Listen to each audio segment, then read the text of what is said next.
जो माननीय प्रधानमंत्री जी का एक विजन है कि 2047 में भारत को एक विकसित राष्ट्र बनाना। जैसे पेंशन जो है वो उसकी घर लगने लगी।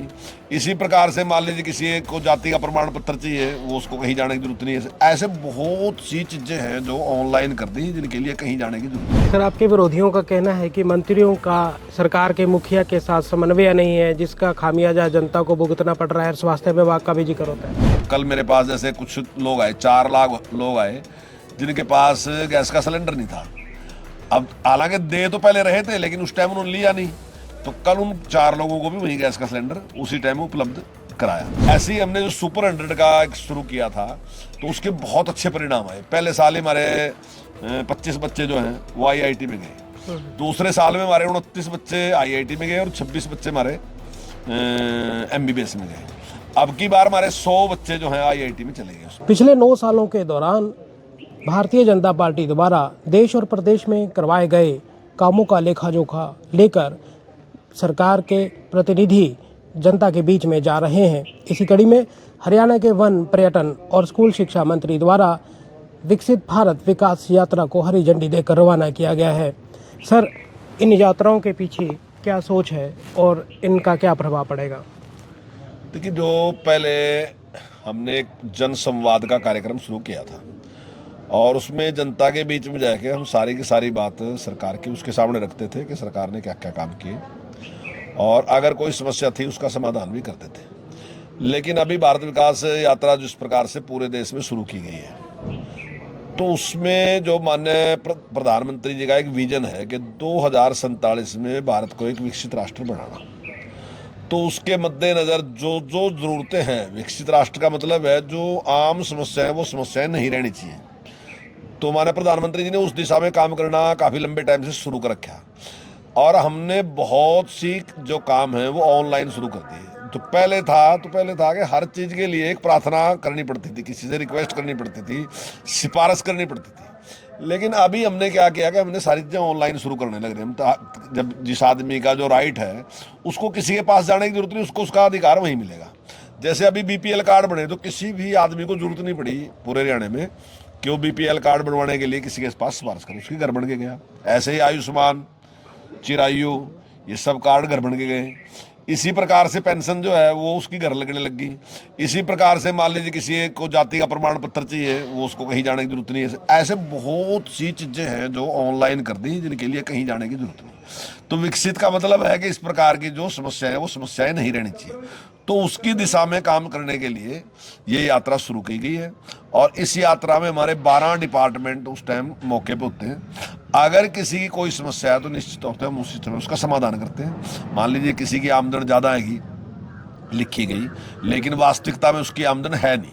अभी मेरे पास एक व्यक्ति अभी आया था, हमने अभी वो ऑनलाइन चेक किया उसका, और उसकी आमदन 2.5 लाख थी, लेकिन हमने जो उसको चेक किया तो उसकी 50,000 आएगी। तो कोई जरूरत नहीं पड़ी, पहले डाल रखी थी वो, आज वो 50,000 का उसको सर्टिफिकेट भी मिल गया। तो ऐसे बहुत से लोग हैं जिनकी इस प्रकार से है, तो उनकी मदद करना। तो ये सारे के सारे काम ऑनलाइन और आसानी से हों ताकि लोगों को परेशान ना होना पड़े। तो एक तो उनकी जानकारी बढ़ेगी जब उनके सामने होगा कोई काम। जैसे किसी की पेंशन नहीं लगी, हम हर प्रोग्राम में, अब कल मेरे पास जैसे कुछ लोग आए, 4 लाख लोग आए जिनके पास गैस का सिलेंडर नहीं था। अब हालांकि दे तो पहले रहे थे, लेकिन उस टाइम उन्होंने लिया नहीं, तो कल उन 4 लोगों को भी वही गैस का सिलेंडर उसी टाइम उपलब्ध कराया। ऐसे बहुत से काम है जो हम वहीं जाके मौके पे ही तुरंत वहीं पे करके उनको देते हैं, और निश्चित तौर से समस्या का समाधान होगा। सर, आप अपने विभागों की कुछ प्रमुख उपलब्धियां अगर साझा करना चाहें। नहीं, देखिए, डिपार्टमेंट ने काफ़ी अच्छा काम किया है। जहाँ तक अगर पहले मेरे पास हायर एजुकेशन मेरे पास ही थी, तो उसमें माननीय मुख्यमंत्री जी ने एक बहुत बड़ा काम ये किया कि उन्होंने घोषणा की कि 20 किलोमीटर से दूर किसी भी लड़की को पढ़ने के लिए, शिक्षा ग्रहण करने के लिए नहीं जाना पड़ेगा। और उसके मद्दर 71 कॉलेज हमने खोले। 103 कॉलेज पहले सारे थे, अभी 71 कॉलेज हमने नए खोले, और किसी भी लड़की को उससे ज़्यादा दूर जाना नहीं पड़ता है। ऐसे संस्कृति मॉडल स्कूल है जो पहले जिले में एक होता था, अब हर एजुकेशन ब्लॉक में एक है। ज़्यादा तो हो सकते हैं, लेकिन ऐसा एजुकेशन कोई ब्लॉक नहीं है जिसमें एक ना हो। अभी हमने PM श्री खोल रहे हैं, और PM श्री में भी 128 हमने अभी खोले हैं। तो उसमें भी इसी प्रकार से हर ब्लॉक में हमने उसकी व्यवस्था रखी है। अभी कुछ और खुलेंगे, तो मैं समझता हूँ हर एजुकेशन ब्लॉक में कुल मिला के 3 या 4 ऐसे स्कूल मिल जाएंगे जो इस प्रकार के स्कूल होंगे, जो सीबीएसई से एफिलेटेड होंगे और इस प्रकार का उनका रहेगा। ऐसी वोकेशनल एजुकेशन में जिस प्रकार से जोर दिया गया, खासकर जो न्यू एजुकेशन पॉलिसी आई, जो नेशनल एजुकेशन पॉलिसी है, तो उसमें भी इस बात पे बहुत जोर दिया गया। हमने जहां हमारे यहाँ पहले भी जो वोकेशनल एजुकेशन में बहुत अच्छा काम हो रहा था, तो वहाँ हमने 6ठी क्लास से उसको शुरू कर दिया, और अब की बार 98,000 बच्चे ऐसे हैं जो 6ठी क्लास से वोकेशनल एजुकेशन लेने लग रहे।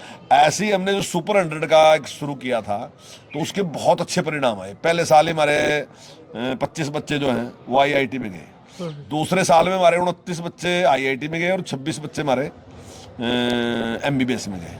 अब की बार हमारे 100 बच्चे जो हैं आईआईटी में चले गए उसमें। तो मैं समझता हूँ उससे उत्साह बढ़ रहा है, और अब हमने उसको फैलाना शुरू कर दिया। अब 100 नहीं, लगभग हम काफ़ी ज़्यादा बच्चे उसमें ले रहे हैं। अब की बार हमारा टारगेट 800 बच्चों में है कि हम 800 बच्चों को कोचिंग देंगे तो अच्छे परिणाम आएंगे। और हमने एक शुरू किया एक कोर्स में बुनियाद, तो हम 9th और 10th का जो बच्चा है उसको 4 पीरियड हम सीधे ऑनलाइन पढ़ा रहे हैं, और उस दिशा में उसकी काउंसलिंग हम कर रहे हैं। तो मैं समझता हूँ इससे काफ़ी अच्छे परिणाम जो हैं वो उसमें आएंगे। और जो बच्चों का बेसिक ज्ञान होता है शब्द को पहचानने के लिए, तो उसमें भी हमारा जो है पूरे देश में हमारी जो परफॉर्मेंस है हमारे स्कूल में वो सबसे अच्छी है। सर, आपके विरोधियों का कहना है कि मंत्रियों का सरकार के मुखिया के साथ समन्वय नहीं है, जिसका खामियाजा जनता को भुगतना पड़ रहा है। स्वास्थ्य विभाग का भी जिक्र होता है। नहीं, बिल्कुल बहुत अच्छा हमारा तालमेल है मंत्रियों का, मंत्रियों के साथ, फिर मुख्यमंत्री के साथ तो सबका है यही बहुत अच्छा तालमेल। कहीं इस प्रकार की समस्या नहीं, थोड़ा अगर उसमें कहीं इस प्रकार की समस्या है तो मुख्यमंत्री जी उसका समाधान कर लेंगे। तो सर, जो 5 चुनाव हुए हैं, 5 प्रदेशों में जो चुनाव हुए हैं, उनके नतीजे किस तरीके से आप लगता है कि आएंगे? देखिए, आज अनुमान है रहा, और अनुमान में दिया गया कि भी मध्य प्रदेश भारतीय जनता पार्टी बहुत अच्छे मार्जिन से वहाँ पे जीत रही, और राजस्थान में भी हमारा ठीक है। अब तो परिणाम आने के बाद ही पता चलेगा। तो मैं समझता हूँ कि अगर इस प्रकार के रिजल्ट आते हैं तो मैं समझता हूँ अच्छा है ये, कि भाई अगर मध्य प्रदेश हम इतनी बार हम मध्य प्रदेश जीत चुके हैं और उसके बाद भी हम अगर जीतते हैं तो इसका मतलब बहुत अच्छा काम है। और राजस्थान में नेक टू नेक फाइट दिखाई उन्होंने कि कुछ भी हो सकता है, तो मैं समझता हूँ अच्छे हैं परिणाम, और ऐसी उम्मीद भी है हमें। सकारात्मक सोच लेकर चल रहे हैं? नहीं, बिल्कुल। देखिए, अब चुनाव में ये तो नहीं आप कह सकते कि एक ही तरफ सारी जीत होगी, ये तो नहीं होता है। तो लोगों का मत है, और उसका असली जानकारी तो तभी मिलेगी जब पेटियां खुलेंगी। हर चीज के बारे में अनुमान ही होता है।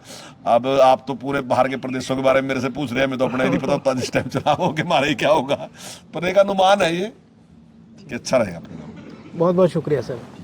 ये थे कैबिनेट मंत्री चौधरी कंवरपाल गुर्जर, जिनका मानना है कि भारत सरकार और प्रदेश सरकार द्वारा सभी वर्गों को ध्यान में रखते हुए सभी क्षेत्रों में अभूतपूर्व कार्य किए गए हैं, और विरोधियों के पास कुछ बोलने को मुद्दा नहीं है, इसलिए इस तरीके के अजीबोगरीब बयान देकर जनता को गुमराह करने का प्रयास किया जाता रहा है। आशीष शर्मा, यमुनानगर, हरियाणा तक।